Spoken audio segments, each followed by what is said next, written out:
YouTube, welcome to my channel, Anna Bella, and today I'm going to be reviewing the new James Bond movie. It is called No Time to Die, and it's the 25th film in the massively long James Bond franchise. It's produced by a woman whose name is beautifully done. Her name is Barbara Broccoli, and it's a wonderful alliteration. I really like broccoli. Barbara, it's just wonderful, absolutely wonderful. Moving swiftly on from the producer's name being an alliteration, the film is 2 hours and 43 minutes long. I know that's a hell of a long time, but actually this, as the film is Daniel Craig's last ever James Bond trip, it finishes it off, rounds it all off nicely. I can forgive the extra 20 minutes that they've put into this. Are there pacing issues? I don't know. James Bond's a multi-million-pound franchise. It's also an intergenerational franchise. It's one of those kind of movies where dads take their daughters to.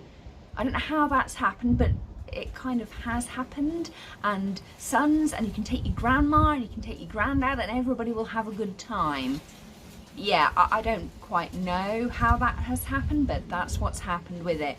So having the 2 hours and 43 minutes actually allows the mystery to develop and you get intrigued. I mean, pacing, it was a little, there were little things that could have been tweaked, but actually, as the swan song of Daniel Craig, who's been a fantastic Bond, I've got no issue with it.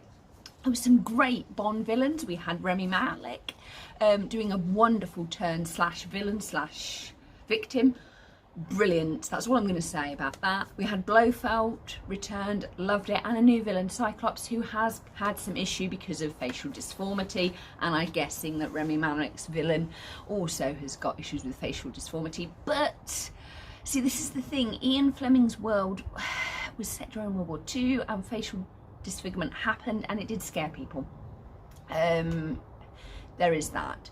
There's also the misogyny and but it's difficult because this is a modern Bond. This is the first Bond film where I've actually felt that the women were filmed with dignity, and they were also depicted with dignity. I mean, we didn't have any scantily clad lady scenes, weirdly enough. Yes, we did have one lady wearing white looking over a balcony, but it was all respectfully done. We had that other lady, that nervous agent, wearing that wonderful gown, shooting with guns. Loved that. Bond being very supportive.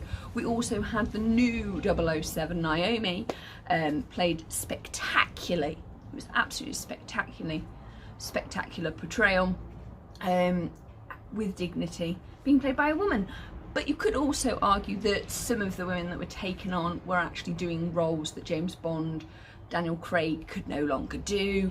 But actually it was nice to see a widened MI5 and MI6 repertoire. We had Mallory, of course, we had Q, and we had Moneypenny fulfilling their functions, looking good. It was good. Hans Zimmer did the music. Loved it. Mum didn't. Billie Eilish, she didn't really understand the theme, and she was like, why is she whispering? And at which point I'm just face and palm, moving swiftly along. Starts in Jamaica. I'm loving the fact that we did not have Jamaica written up on the screen, or London, England written up on the screen, just a bugbear. Love the fact that you had to sort of figure out where we were going as the film ran. Loved it. The gadget use was good and effective. It wasn't gadgets for gadget's sake. Loving the idea of nanobots that can be trained to poison one DNA strand. Loved it, loved it, loved it, loved it. We're dealing with poison. Poison was big theme throughout. I'm not really going to explain much of the plot, but I am going to say this.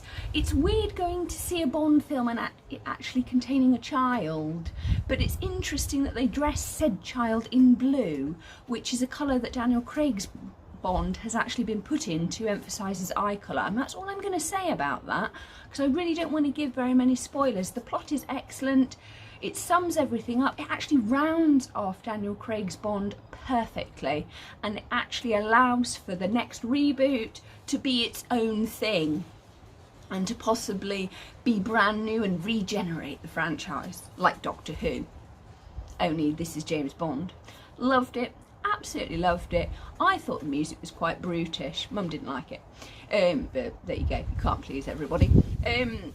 But yeah, If I was going to compare No Time to Die to Skyfall would, I think, be the better Bond movie. Casino Royale, the Daniel Craig version of Casino Royale, just putting that out there, and Spectre.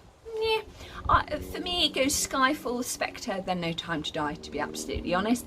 No Time to Die, out of 5, I would give it 4.5, because I think the pacing did affect, but it's only a minor thing, really, hence the 4.5. Skyfall gets a 5, and as does Spectre, weirdly enough.